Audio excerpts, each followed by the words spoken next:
Welcome to Wildly Wonderful Crafts. I'm remaking this viral hot cocoa mug I made a few years ago, and I'm using mostly Dollar Tree items, so it's going to be a very budget-friendly craft. And I've also added some improvements to this project, so let's get started. For this project, we are going to use a flower pot and a charger plate. These supplies can easily be purchased from the Dollar Tree. I reuse all of my craft supplies, so this flower pot's in pretty rough shape, but it's going to turn out very nice. So let's get started. I got this headband from the Dollar Tree, and what we're going to do is remove the fabric and the satin off of it, and I'm not going to lie, it was a little rough to get off, but I got it off. Just make sure you don't get a headband that has teeth on it. And now what we're doing is marking where we want the headband to go for the handle of the hot cocoa mug. And then I got a ruler and made sure the lines that I made were straight. Now you cannot use a knife to cut plastic. This is what happens. It's going to leave a big gaping hole, so you're either going to need a hot glue gun, a soldering iron, or a wood burning tool to cut slits into your plastic pot. I used a wood burning tool and I cut the slits where I marked.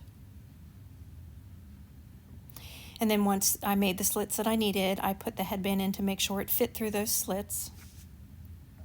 And I make sure the position was where I needed it to be, and then I sanded it down. And then I got 2 pieces of pool noodle, and what I did is I used some hot glue and E6000 and I put that over the slits that we created. And then just press them up against where you glued it. And then you want to let this dry for at least 24 hours to make sure you have a really good bond. And then I got some duct tape, and I'm just going to make sure the duct tape presses that pool noodle up against the flower pot, and I just leave it on there because nobody's going to see the inside your flower pot. With E6000 and hot glue, you just want to put that on the top of the headband. And what I'm doing is I'm pushing the top of that headband at an angle into the pool noodle downward. I want to make sure you repeat that same process, pushing the headband downward into the pool noodle as well. Once all the glue is dry, you want to get some sandpaper and sand around it, because remember, we're going to spray paint this. You want the surface to be smooth.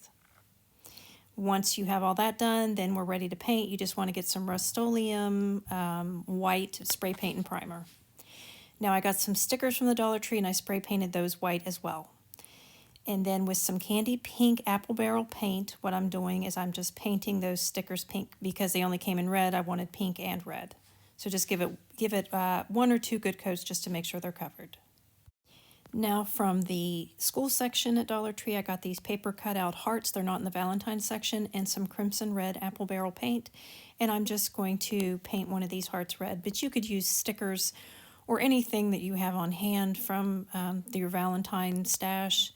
I just needed a red heart to go on the front of the hot cocoa mug. Now we're putting a second coat of that crimson red paint on that heart. And what I'm doing is I'm getting some extra fine red glitter, sprinkling it all over the heart while it's wet, and then just shaking the excess off. Now you can get hairspray to seal the glitter in. I use a glossy acrylic coating. Once your paint has dried on your cup and saucer, then you want to get the red heart that you made, and you want to get the industrial glue stick from the Dollar Tree, and we are going to glue it down onto the mug. Next, I'm using some sheer red ribbon that I purchased from the Dollar Tree as well, and we are going to glue that around the top of the mug to make like a border. I used just some clear tacky glue and smoothed it down with my finger, but any glue that you use that bonds well with plastic will work. Just make sure that the glue is clear, and you just want to make sure you glue down that ribbon all the way around the rim of your mug. Also using that ribbon to go around the handle as well. Now with Crayola Model Magic, you can mix the red and white and get a pink color. We're just going to roll them into a worm, and then what I'm doing with my thumb and fingers, I'm just flattening them out to look like pink marshmallows. Now what you want to do is let these sit overnight to dry, and they still may be a little soft in the middle, but that's okay because we have something else we're going to do in the next step. Now with the heart sticker pack from the Dollar Tree, you are going to need to use some tacky glue, school glue, whatever glue you have to glue these hearts down. I just stuck them down and they fell off. So make sure you use some type of adhesive, but we are using 2 red of the smallest hearts and 1 pink.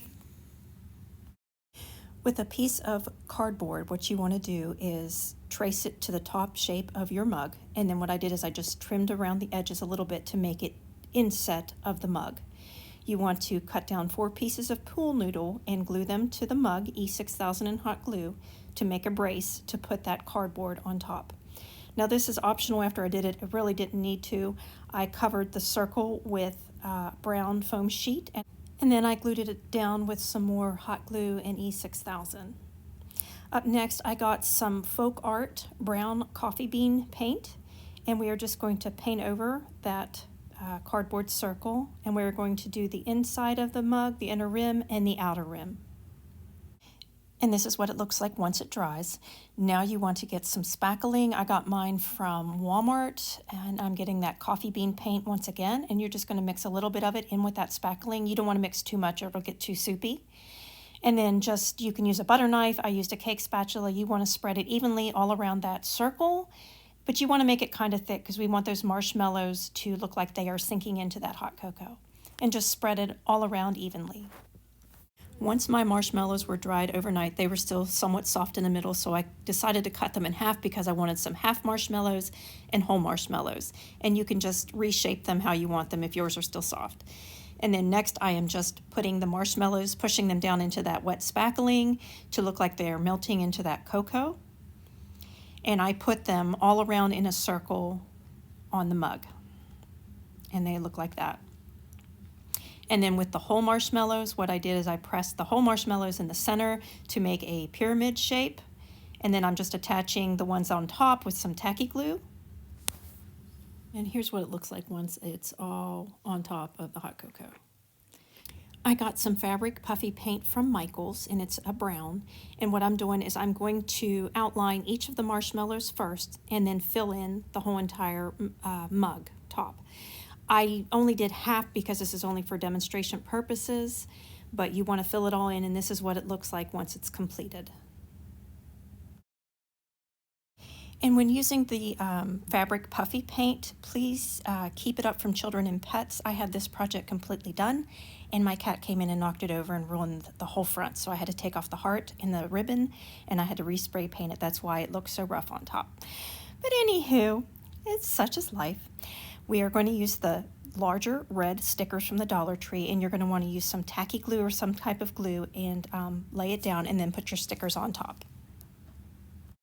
And you just want to put the stickers all around that ribbon border.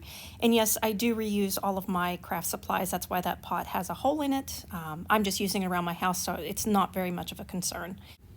Once your hearts are laid down and evenly spaced, you want to get some more of that chocolate fabric puffy paint, and we are just going to lay it down all over the outer edge of your cocoa mug. Now to create the drips, you just want to put extra pressure when you're squeezing out to make your drips.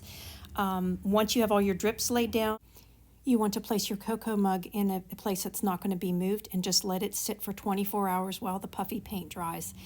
And if you hear something in the background, it's my cat laying beside me snoring, so please enjoy the relaxing sound of my comfy cat. Now that we have all of our drips complete, you want to set your hot cocoa mug aside, and then we are going to get those heart stickers, and you want to use some type of glue before you lay the stickers down, and I alternated red and pink all the way around the edge of your saucer. And here's the completed hot cocoa mug. You can make these for Christmas, Easter, Valentine's Day, any holiday that you enjoy. And please keep in mind you can pick this up. It is very sturdy. Also, you don't have to use the supplies I use what you have on hand. I'm not a very big Cricut user, but you could use your Cricut to decorate this mug.